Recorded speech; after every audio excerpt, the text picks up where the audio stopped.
Con partenza dal campo del ghetto si è svolta la cerimonia di deposizione delle pietre d'inciampo nell'ambito delle celebrazioni del Giorno della Memoria.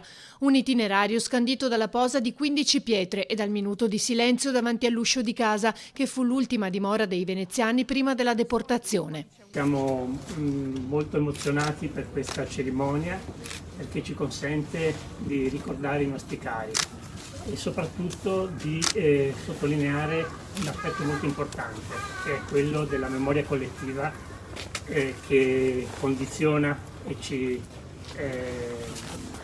aiuta a comprendere quello che è stato. Le pietre d'inciampo sono iniziate come progetto nel 2014 e da allora, come ha detto la Presidente del Consiglio Comunale, abbiamo posizionato 105 pietre.